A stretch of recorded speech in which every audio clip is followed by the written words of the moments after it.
পৃথিবীতে তো কেউ চিরস্থায়ী থাকার জন্য আসি নাই, কিন্তু আমরা মনে করি ইয়াহসাবু আন্না মালাহু আখলাদা, মানুষ মনে করে নিয়েছে চিরস্থায়ী সম্ভবত এই পৃথিবীতে তিনি বেঁচে থাকবেন, কিন্তু এই পৃথিবী আমাদের জন্য আসলে খুবই ক্ষণস্থায়ী একটা জায়গা।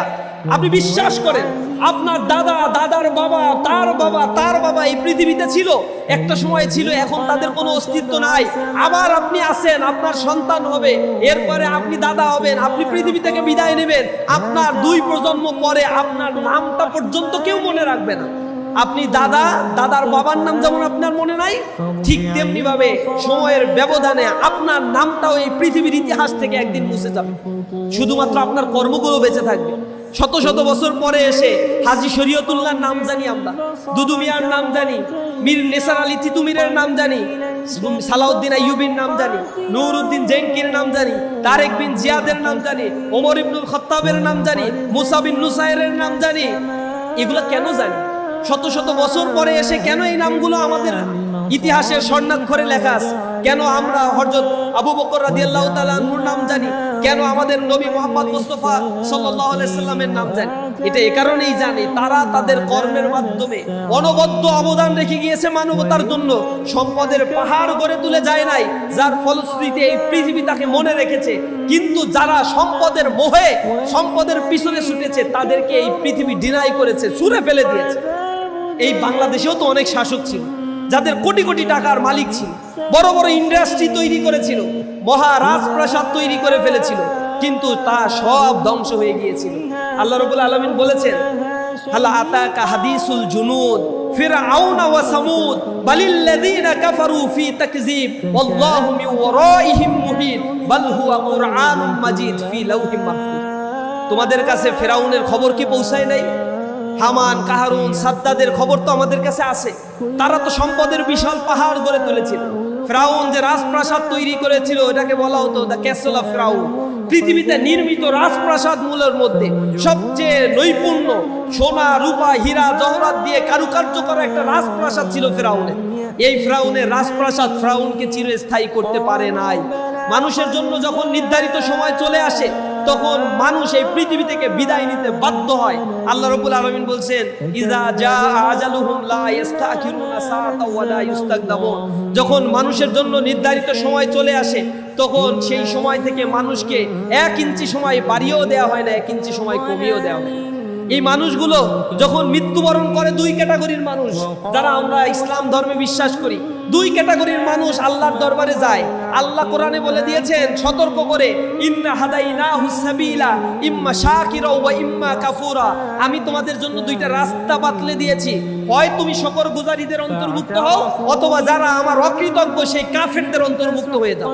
এই 2 রাস্তার প্রথম যে রাস্তাটা হেদায়েতের রাস্তা, যেটা সূরা ফাতিহার মধ্যে আমরা পড়ি, ইহদিনাস সিরাতাল মুস্তাকিম সিরাতাল্লাযীনা আনআমতা আলাইহিম। হে আল্লাহ, তুমি আমাকে সিরাতাল মুস্তাকিমের পথ দেখাও, যেই পথে তোমার নবী রাসূলগণ চলে গিয়েছে। আমাকে সেই পথে নিয়ে যেও না যে পথে তোমার গজব রয়েছে, যে পথকে তুমি অপছন্দ করো। সেই ফিরআউন, হামান, কারুন, সাদ্দাদ, আবু জেহেল, আবু লাহাব, উতবা, শাইবা, ওয়ালিদ ইবনে মুগিরা যেই রাস্তায় গিয়ে নিজেদেরকে ধ্বংস করে ফেলেছে, সেই রাস্তায় আমাদেরকে তুমি দয়া করে নিয়ে যেও না। আমরা তো আল্লাহ রাব্বুল আলামিনের কাছে একদিন ডাকে সাড়া দিয়ে চলে যাব। এর ভিতর থেকে যে ভালো মানুষগুলো পৃথিবী থেকে বিদায় নেয়, আল্লাহর রাসূল বলেছেন, হাদিসের মধ্যে আসছে যে ওই ব্যক্তিগুলো বলতে থাকে, আমাকে দ্রুত নিয়ে যাও, কদ্দিমুনি কদ্দিমুনি, আমাকে দ্রুত দ্রুত নিয়ে যাও, আল্লাহর সাথে আমি সাক্ষাৎ করতে চাই। আর আল্লাহ রাসূল বলেছেন, আরেক শ্রেণীর লোক যারা নাফরমান অবস্থায় আল্লাহর বিধান না মেনে পৃথিবী থেকে বিদায় নেবে, সেই মানুষগুলো তখন চিৎকার করে বলতে থাকবে, ইয়া ওয়াইলাতা, হে আয় আমার আফসোস, আজকে আমাকে কোথায় নিয়ে যাওয়া হচ্ছে, আমাকে কোথায় নিয়ে যাওয়া হচ্ছে, আমাকে এখানে কেন নিয়ে যাওয়া হচ্ছে, চিৎকার তো করতে থাকে। এমন পরিমাণে চিৎকার করতে থাকে, আল্লাহ রাসূল বলছে, কোনো মানুষ যখন মৃত্যুবরণ করে, তখন সেই মানুষের শারীরিক সক্ষমতা হারিয়ে যায়, কিন্তু তার শ্রবণ শক্তি আল্লাহ দান করেন, কথা বলার শক্তি আল্লাহ রাব্বুল আলামিন কেড়ে নিয়ে যান। সবকিছু সে বুঝতে পারে, অনুধাবন করতে পারে, কিন্তু কিছুই সে বলতে পারে না। সে চিৎকার করে, তার কথা কেউ শুনতে পায় না। সে চিৎকার করে বলতে থাকে, তাকে যখন বড়ই পাতার গরম পানি দিয়ে গোসল করানো হয়, তখন সে বলতে থাকে, কেন আমাকে গোসল করাচ্ছ? এই জমির মালিক আমি, এই বাড়িটা আমার সন্তান ওই, আমার বাবা ওই, আমার মা ওই, কেন আমাকে গোসল করাচ্ছ? আমাকে কোথায় নিয়ে যাচ্ছ? চিৎকার করে সে যখন বলতে থাকে, তার কথা কেউ আসলে শুনতে পায় না। আল্লাহ রাসূল বলছেন, যদি তাদের এই কথাগুলো কেউ শুনতে পেত, বিহা ইয়াসমাউ সাউতাহা কুল্লা শাইইন ইল্লাল ইনসান, তাদের এই চিৎকার মানুষ ছাড়া আর অন্য প্রাণীরা শুনতে পায়। যদি দুনিয়ার কোনো মানুষ তার এই চিৎকারগুলো শুনতে পেত, তাহলে পৃথিবীর কোনো মানুষের পক্ষে সংসার করা সম্ভব হতো না, পৃথিবীতে বেঁচে থাকা সম্ভব হতো না। সন্ন্যাসী জীবনযাপন করত, সারা জীবন মনে করতো যে না, ঘর সংসার বাদ দিয়ে আমি আমার জীবনকে সারাদিন ইবাদতে কাটিয়ে দেব। এত করুণ আর্তনাদ ওই মৃত মানুষটা করতে থাকে। তার কবরটা যখন লাশ কবরস্থ করা হয়, তখন এই মানুষটা মনে মনে বলতে থাকে যে আজকে মনে হয় এই লাশ কবরে ফেলা হয়েছে, 3 জন মানুষ সম্ভবত আমার সাথে যাবে। কিন্তু ওই 3 জন মানুষও লাশটাকে কবরে রেখে এরপরে বাঁশ দিয়ে বেড়া দিয়ে যখন লাফ দিয়ে কবর থেকে উঠে যায়, তখন ওই কবরে থাকা কবরের অধিবাসী চিৎকার করে বলতে থাকে, আমাকে রেখে তোমরা যেও না, আমাকে রেখে তোমরা যেও না। তখন আশেপাশের আত্মীয় স্বজন, বন্ধু বান্ধব, বাবা মা সবাই দূর থেকে কান্নাকাটি করে। কেউ কবরের সাথে থাকে না, সাথী হয় না। মানুষ মাটি হাতে নেয়, নিয়ে বলে, মিনহা খলাকনাকুম ওয়া ফিহা নুঈদুকুম ওয়া মিনহা নুখরিজুকুম তারাতান উখরা। তোমাকে এই মাটি থেকে সৃষ্টি করা হয়েছে, এই মাটিতে তোমাকে গেঁথে দেওয়া হলো, এই মাটি থেকে আবার তোমাকে উত্থিত করা হবে। কারো ক্ষেত্রে এর কোনো ব্যতিক্রম ঘটবে না। এই মানুষটা যদি খারাপ মানুষ হয়, তখন তার কবরের মধ্যে রাসূল করিম সাল্লাল্লাহু আলাইহি সাল্লাম বলেছেন ৭৭টা সাপ তার কবরের মধ্যে দেওয়া হয়। আল্লাহ রাসূল বলছেন, ফায়াতা গলদাহু, এই সাপগুলো তাকে দংশাতে থাকে। এই সাপের তেজস্ক্রিয়তা বিষ এত বেশি হয়, যদি এই টেকো সাপগুলো পৃথিবীর কোথাও একবার নিঃশ্বাস নিত, আল্লাহ রাসূল বলছেন, লা তাহজুরু খাজরাহু, এই পৃথিবীতে কোথাও একটা শস্য দানা পর্যন্ত জন্মাতো না। এত বিষধর সাপ তার কবরের মধ্যে দেওয়া হয়, তাকে দংশাতে থাকবে কিয়ামত পর্যন্ত। হাসর সংগঠিত হওয়ার পর্যন্ত তার উপরে এই জুলুম, এগুলো মানে জুলুম না, তার কর্মের ফলগুলো তার উপরে এভাবেই বর্তাবে, তার উপরে এভাবেই শাস্তি আরোপিত হবে। যদি ভালো মানুষ হয় তাহলে তো ভিন্ন কথা। পৃথিবীতে আপনারা আমরা বেঁচে আছি, কতক্ষণ বেঁচে থাকবো তো এটা জানি না, ভালো কিছু আমল করার জন্য চেষ্টা করেন। গতকালকে যে ভূমিকম্প হয়েছে, আমরা দেখছি বিল্ডিং এ দাঁড়িয়ে মাত্র কয়েক সেকেন্ড, 4-5 সেকেন্ডের একটা ভূমিকম্প, 5.7 রিক্টার স্কেলে যে ভূমিকম্প হয়েছে। বাংলাদেশে আরো আশঙ্কা আছে। এই যে ভূমিকম্প নিয়ে যারা বিশ্লেষণ করে, তারা বলছে বাংলাদেশের যে প্লেটটি আছে, এই প্লেটটা আরো ভালনারেবল অবস্থায় এখন আছে। যে কোনো মুহূর্তে 8 অথবা 8.5 রিক্টার স্কেলের ভূমিকম্প হওয়ার আশঙ্কা আছে। যদি সেটা হয়, তাহলে বাংলাদেশের 50% ঘর বাড়ি ভেঙে যাওয়ার সম্ভাবনা আছে, বিল্ডিং ভেঙে যাওয়ার সম্ভাবনা আছে। ঢাকায় যে পরিমাণে ক্ষয়ক্ষতি হবে, তার 20% রিকভারি করার মতো সক্ষমতা বাংলাদেশ সরকারের নাই। এমন বেশি মেসাকার হতে পারে, কোটি কোটি মানুষ মারা যেতে পারে। এগুলো তো শুধুমাত্র আপনি ঘুমিয়ে থাকবেন, সাথে সাথে আল্লাহর গজব এসে যে কোনো সময় আপতিত হবে, পাগলের মতো হয়ে ছুটবেন। আমি গতকাল দেখেছি বিল্ডিং থেকে হুমড়ি কুমড়ি করে নেমে পড়ছে, ঢাকা বিশ্ববিদ্যালয় থেকে লাফ দিয়ে পড়তে গিয়ে হাত পাও ভেঙে ফেলতেছে, আহত হয়ে যাচ্ছে। মৃত্যুর ভয়ে মানুষ এদিক সেদিক ছোটাছুটি করছে। আল্লাহ রাব্বুল আলামিন বলছেন, কিয়ামতের পূর্বে সারা ইজা জুলজিলাতিল আরদু জিলজালাহা ওয়া আখরাজাতিল আরদু আসকালাহা ওয়া ক্বালাল ইনসানু মা লাহা। কিয়ামতের আগে আল্লাহ রাব্বুল আলামিন জমিনকে এভাবে ঝাঁকুনি দেবে, ইজা জুলজিলাতিল আরদু জিলজালাহা, এমন প্রবল বেগে প্রকম্পিত করা হবে যাতে জমিনের নিচে লুকিয়ে থাকা সোনা দানা হীরা জওহরাত, মানুষের হাড় গোড় সবকিছু আখরাজা বের হয়ে যাবে।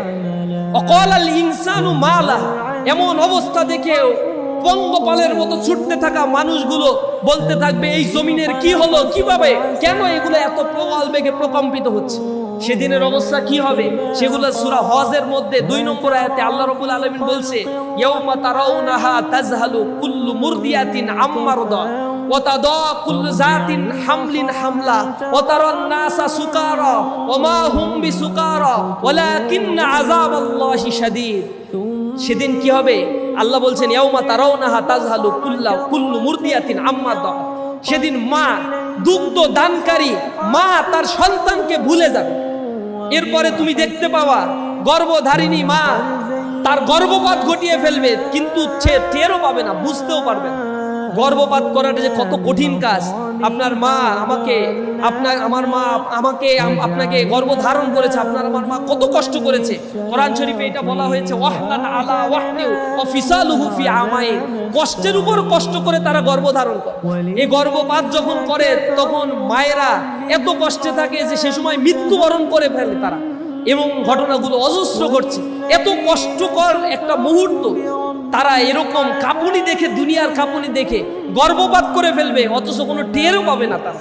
আল্লাহ রাব্বুল আলামিন বলছেন, গর্ভধারিণী মা গর্ভপাত করে ফেলবে, মানুষকে তুমি দেখতে পাবা পাগলের মতো ছোটাফেটা করছে, পাগলের মতো ছুটছে, দেখে মনে হবে যেন মাতাল, কিন্তু তারা মাতাল নয়। ওমা হুম বিসুকারা, তারা মাতাল নয়। ওয়ালাকিন্না আযাবাল্লাহি শাদীদ, আল্লাহর কঠিন আযাবের ভয়ে প্রকম্পিত হয়ে তারা আল্লাহ লা ইলাহা ইল্লাল্লাহ সুবহানাল্লাহ আলহামদুলিল্লাহ তসবিহ করতে থাকে। গতকালকে দেখছেন না, নিউজ পেপার পড়তেছে, পত্রিকায় ওই যে খবর আসছে, টেলিভিশনে নিউজ প্রেজেন্ট করতেছে, যখন কাঁপুনি শুরু হয়েছে লা ইলাহা ইল্লাল্লাহ পড়া শুরু করেছে, মনের অজান্তে ভিতর থেকে, আস্তিক হোক আর নাস্তিক হোক, ভিতর থেকে লা ইলাহা ইল্লাল্লাহ বের হয়। টকশো করতেছে এক মহিলা, শুনতেছি টকশো করার সময় যখন কাঁপুনি শুরু হয়ে গেছে লা ইলাহা ইল্লাল্লাহ মুহাম্মাদুর রাসূলুল্লাহ পড়া শুরু। মরার আগে সবার আল্লাহর নাম স্মরণ হয়, কিন্তু দুনিয়ায় যখন ভালো অবস্থায় থাকে তখন আল্লাহর নাম আর কারো স্মরণ হয় না, ভুলে যায়, বেমালুম ভুলে যায়। কেন আমাকে পৃথিবীতে সৃষ্টি করা হলে একবারও আমি প্রশ্ন করি না, আমি কি বস্তুবাদী জীবন যাপন করার জন্য, অন্য অন্য পশু পাখির মতোই শুধুমাত্র এই দুনিয়াতে আমার জীবন যাপন করার জন্য আল্লাহ প্রেরণ করছে আমাকে? একবারের জন্য আমরা কিন্তু ভাবি না। আল্লাহ রাব্বুল আলামিন কোরআন শরীফের ভিতরে পশু পাখির দৃষ্টান্ত দিয়ে দিয়ে মানুষকে এগুলো বুঝিয়েছে। মৌমাছির দৃষ্টান্ত আল্লাহ সূরা নাহলের মধ্যে দিছে, পড়ে দেখবেন। মৌমাছির এমন জীবন চক্র আল্লাহ বর্ণনা করেছে যে মৌমাছির এত তীক্ষ্ণ প্রাণ শক্তি আল্লাহ দান করেছেন। যখন কোনো মৌমাছি মধু সংগ্রহের জন্য বের হয় সারফেসে, তাদের এত মেধা, যে রুট দিয়ে তারা যায় মধু সংগ্রহ করে, ফেরার সময় ঠিক একই রুট দিয়ে আবার মৌচাকি পর্যন্ত ফিরে।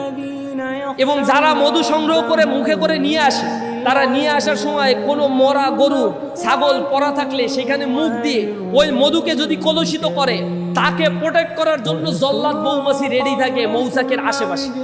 তাদের এত তীব্র ঘ্রাণ শক্তি, দূর থেকে তারা টের পায় যে ওই মৌমাছির মুখে এমন মধু আছে যে মধু অকল্যাণকর, দূর থেকেই তার কল্লা কেটে ফেলে দেয়। মৌচাকের নিচে দেখবেন কল্লা কাটা অনেক মৌমাছি পড়া থাকে। আল্লাহ এমন সিস্টেম করে দিয়েছে, এবং মানুষের জন্য একটা শেফা হিসেবে এই মধুকে এবং কালো জিরাকে আল্লাহ রাব্বুল আলামিন উপস্থাপন করেছে। এই মধুর জীবনচক্র, মৌমাছির জীবনচক্র, ঘোড়ার জীবনচক্র, গরুর জীবনচক্র আল্লাহ রাব্বুল আলামিন কোরআন শরীফের ভিতরে বর্ণনা করে মানুষকে বুঝাচ্ছেন। মানুষ, তোমরা বড় অকৃতজ্ঞ। এই গরু ছাগল আল্লাহর কথা স্মরণ করে, কিন্তু তোমাকে এত নিয়ামত পূর্ণ করে সৃষ্টি করলাম, কিন্তু তোমরা আমার কথা স্মরণ করো। একটা হার্ট অটোমেটিক একটা জেনারেটর আপনাকে দিয়ে দিছে, নিয়মিত এটা পাঞ্চ করে। হার্টের মধ্যে যদি ব্লক ধরা পড়ে, 2-3টা ব্লক ধরা পড়ে, অপারেশন করতে গেলে লাখ লাখ টাকা নেমে যায়। যথাসময় ব্যবস্থা না নিলে হার্ট স্ট্রোক করে মানুষ মৃত্যুবরণ করে। হার্টের গুরুত্ব ততক্ষণ পর্যন্ত বোঝে না যতক্ষণ পর্যন্ত সে অসুস্থ হয়। খেলাধুলা করতে হবে, শারীরিক ফিটনেস দরকার, ততক্ষণ পর্যন্ত এই উপলব্ধি হয় না। যখন তার ডায়াবেটিস হয় তখন ঠিকই টের পায়, আহারে যদি একটু দৌড়াদৌড়ি করতাম। তখন মিষ্টি খায় না, তখন নানা ধরনের খাবার থেকে নিজেকে বিরত রাখার জন্য চেষ্টা করে। আল্লাহ রাব্বুল আলামিন মানুষকে সতর্ক করেছেন কোরআন শরীফের মাধ্যমে, এবং এই কোরআন হচ্ছে মানবতার জন্য হেদায়েতের গ্রন্থ। আপনাদেরকে আমরা সেই সুশীতল আহ্বানের দিকে ডাকি। ইসলামী ছাত্র শিবির আপনাদেরকে বলতে চাই, মানব রচিত কোনো মতবাদ দিয়ে এই পৃথিবীতে শান্তি আসতে পারে না। যদি সেটা আসতো তাহলে 21 শতকের সভ্যতার এই যুগে আফগানিস্তানে হামলা করে হাজার হাজার শিশু আর নারীদেরকে হত্যা করা হতো না।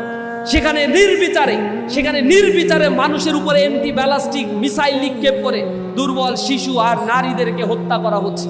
নির্বিকার বিশ্ব মানবতা সভ্যতার ধ্বজা দাঁড়িয়ে তারা আজ নির্বিকার বসে আছে। এর বিরুদ্ধে প্রতিবাদ এবং গণ আন্দোলন তারা দাঁড় করাতে ব্যর্থ হচ্ছে। 20 শতাব্দীতে পৃথিবীতে গণহত্যা তারা সংগঠিত করেছিল। কোটি কোটি মানুষকে পৃথিবী থেকে তারা বিদায় করেছে।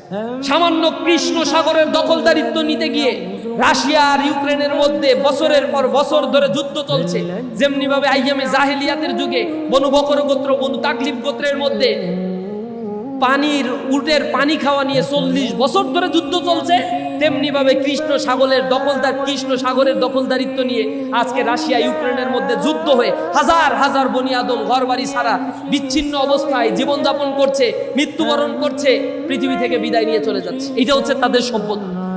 এই মানুষগুলো বস্তুবাদী শিক্ষা ব্যবস্থার মাধ্যমে শিক্ষিত হওয়ার ফলে দুর্নীতি, চাঁদাবাজি, লুটতরাজ, ধর্ষণ, ছিনতাই এমন কোনো খারাপ কাজ নাই যার সাথে তারা যুক্ত হয়, এবং মুসলমানের সন্তানেরা এইসব অপকর্মের সাথে যুক্ত হয়। আমি আমার বাংলাদেশে এখানে দাঁড়িয়ে আছি, এই দেশে জুলাই আন্দোলনে সহস্রাধিক মানুষ জীবন দিয়েছে, যারা সামনের সারিতে থেকে নেতৃত্ব দিয়েছিল ছাত্র নেতৃবৃন্দ, তারাও তো করাপশনের সাথে এখন যুক্ত হয়ে গিয়েছে। নানা জায়গায় চাঁদাবাজির ঘটনা ঘটছে। ছাত্র উপদেষ্টাদের সাথে যে পিএসদেরকে নেওয়া হয়, সে পিএসদের হাজার হাজার কোটি টাকার দুর্নীতি, শত শত কোটি টাকার দুর্নীতি ধরা পড়ে দুদক তাদেরকে তলব করা শুরু করছে। অথচ এরা কয়দিন আগে ছিল বিপ্লব এত সহজ জিনিস নয়। বিপ্লবী হওয়াটা তাৎক্ষণিকভাবে হওয়া যায়, কিন্তু টিকে থাকা কঠিন। 1971 সালে মুক্তিযোদ্ধারা যুদ্ধ করেছিল, কিন্তু এই মুক্তিযোদ্ধাদের একটা বড় অংশ পরবর্তীতে দুর্নীতি, চাঁদাবাজি, সম্পদ লুণ্ঠন, বিদেশে সেকেন্ড হোম তৈরি করা, এই জাতীয় অপকর্মের সাথে তারা যুক্ত হয়ে গিয়েছিল। মানুষ তাদের উপর থেকে আস্থা হারিয়ে ফেলেছিল। আজকে আমাদের সবচেয়ে বড় প্রবলেমটা হচ্ছে মোরাল ক্রাইসিস।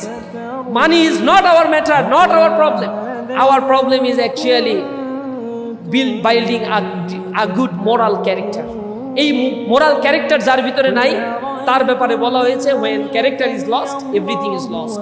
সবকিছুই আমরা হারিয়ে ফেলি। চরিত্রের উৎকর্ষতা সাধন করেন, এটা আপনার জীবনের সবচেয়ে বড় মূল্যবান সম্পদ। এই সম্পদ যদি আপনি হারিয়ে ফেলেন, একটা দিন আপনি নিজেকে আবিষ্কার করবেন। ওই যে একজন মনীষী বলছে, যদি তোমার সন্তানকে তুমি 3টা আর শিক্ষা দাও, রিডিং, রাইটিং এন্ড অ্যারিথমেটিক, আর 4th আর হিসেবে যদি রিলিজিয়ানকে তুমি না রাখো, 5th আর হিসেবে তুমি যা পাবে সেটা হচ্ছে রাস্কালজি। অর্থাৎ রিলিজিয়ান ব্যতীত একজন মানুষ, বস্তুবাদী মানুষ তৈরি হয়, তার ভিতরে মানবতা বোধ এগুলো থাকে না। কোটি কোটি টাকা লুণ্ঠন করছে। আওয়ামী লীগের আমলে যারা টাকা লুটপাট করছে, $240 বিলিয়ন, এই মানুষগুলো শিক্ষিত, বুয়েটে পড়া, ঢাকা বিশ্ববিদ্যালয়ে পড়া, অনেকে ঢাকা বিশ্ববিদ্যালয়ে বিবিও ছিল, অনেকে এই বিভিন্ন বিশ্ববিদ্যালয়গুলোতে উচ্চতর ডিগ্রি নিয়েছে, বিদেশে লেখাপড়া করেছে, কিন্তু দুর্নীতির দায়ে অভিযুক্ত হয়ে কোটি কোটি টাকা এই দেশের মানুষের টাকা তারা লুণ্ঠন করছে। যে টাকা লুটপাট করছে তা দিয়ে বাংলাদেশের 8 বছরের বাজেট হয়ে যায়। 15 বছর ক্ষমতায় থেকে 8 বছরের বাজেটের সমপরিমাণ টাকা লুটপাট করছে। অথচ এই টাকা যদি এই দেশে ইনভেস্ট করা হতো, ইকোনমিক জোন তৈরি করা হতো, তাহলে যুব শ্রেণীর মধ্যে চাকরি নিয়ে এত হাহাকার তৈরি হতো না। দক্ষ শ্রমিক তৈরি করে বিদেশে আমরা তাদেরকে পাঠিয়ে দিয়ে কোটি কোটি টাকা তাদের মাধ্যমে আমরা রেমিটেন্স আয় করতে পারতাম। দেশটা স্বনির্ভরশীল, আত্মপ্রত্যয় একটি উন্নত দেশে পরিণত হতো। আমাদেরকে চরিত্রের এই জায়গায় নো কম্প্রোমাইজিং নীতিতে আসতে হবে। জীবনে এই কথাটা মনে রাখবেন। এখান থেকে বের হয়ে গিয়ে এই শিক্ষিত মানুষগুলো ইউনিভার্সিটি, কলেজ, ইউনিভার্সিটি শেষ করে যেখানে চাকরি করবে, সেখানে আবার দুর্নীতি, ঘুষ বাণিজ্য আপনারাই করবেন। এই মেধাবীদের মধ্য থেকেই তো একটা শ্রেণী এই ঘুষ বাণিজ্যের সাথে জড়িত হয়ে যায়। যখন আপনি সরকারি চাকরি করেন, আর এই সরকারি চাকরি করে জনগণের ট্যাক্সের টাকা দিয়ে আপনার মাসিক বেতন হয়, আবার যখন কারো ফাইল সরানোর জন্য আপনাকেই আবার টাকা নিতে হয়, ঘুষ নিতে হয়, এগুলো মনে রাখবেন। মানুষের ঘাম ঝরা টাকা, এগুলো হচ্ছে অভিশাপ। এগুলো ঘুষ না, এগুলো স্পিড মানি না, এগুলো হচ্ছে অভিশাপ। এগুলো নিয়ে ঘরে আপনার সন্তান, আপনার পরিবার পরিজনকে যখন খাওয়াবেন, মানুষের রক্ত খাওয়াচ্ছেন, এর মাধ্যমে আপনার সন্তান, আপনার পরিবার পরিজন কখনোই ভালো মানুষে পরিণত হতে পারে না। এই মানুষগুলোর হাতে এমন সন্তানের জন্ম হবে যারা ঐশীর মতো তার বাবাকে রাতের অন্ধকারে জবাই করে হত্যা করবে, নেশার টাকা দিতে না পারার কারণে। এরকম চরিত্রহীন মানুষ এইখান থেকে জন্মাবে। আমরা চাই না এই সমাজ আর হিংস্রতার দিকে ধাবিত হোক। সমাজের সম্পদের সঠিক বন্টন এগুলো আমাদেরকেই করতে হবে। নতুন বাংলাদেশ গড়ে তোলার জন্য সংকল্পবদ্ধ হতে হবে। প্রিয় বন্ধুরা, আমি আপনাদেরকে সর্বশেষ আহ্বান জানাবো। আজকে আমরা এখানে বসে আছি, today's youth, টুমরোস leader. We are the future of this nation. Please build yourself for the nation. এই নেশনকে যদি গড়ে তুলতে হয়, এই ইয়াং জেনারেশনের পারসেপশনকে নতুনভাবে গড়ে তুলতে হবে। এজন্য দুর্নীতির বিরুদ্ধে জিরো টলারেন্স নীতি গ্রহণ করতে হবে, চাঁদাবাজির বিরুদ্ধে জিরো টলারেন্স নীতি গ্রহণ করতে হবে। আমরা এমন বাংলাদেশ গড়ে তুলব, প্রত্যেকেই দাসত্বের জীবন থেকে বের হয়ে এক একজন আত্মপ্রত্যয়ী স্বনির্ভরশীল মানুষ হিসেবে যেন নিজেদেরকে গড়ে তুলতে পারে। আপনারা যদি উদ্যোক্তা হতে পারেন, ব্যাংকগুলো লোন দেয় কাদেরকে? এসালম গ্রুপকে লোন দেয়। বাংলাদেশ ইসলামী ব্যাংক থেকে ৭৬,০০০ কোটি টাকা লোপাট করছে। ব্যাংকে টাকা জমা দেয় কারা? আপনি আমি তো টাকা জমা দিই। আপনি আমি টাকা জমা দিয়ে যখন বলি ব্যাংক তুমি আমাকে লোন দাও, আমি ব্যবসা করব, আমাকে দেবে না, তেল মাথায় তেল দেয় তারা। বসুন্ধরা গ্রুপকে টাকা দেয় তারা। বড় বড় গ্রুপগুলোকে তারা টাকা দিয়ে বিশাল বিশাল একটা ইন্ডাস্ট্রি গড়ে তোলে।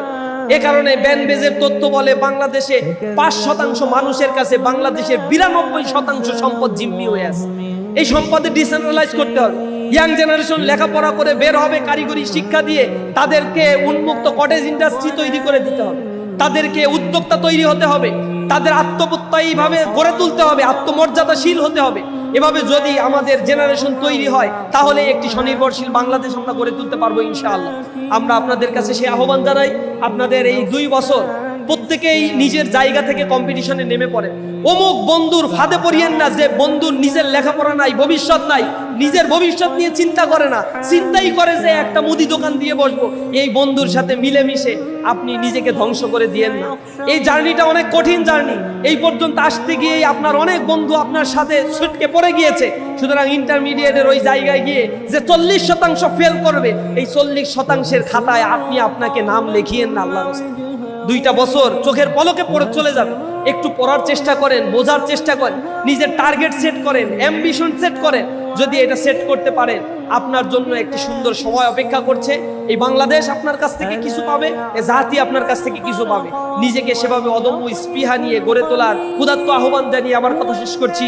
হাযা মা ইনদি ওয়া ইলমু ইনদাল্লাহ আলাইহি তাওয়াক্কালতু ওয়া ইলাইহি উনীব। আসসালামু আলাইকুম ওয়া রাহমাতুল্লাহি।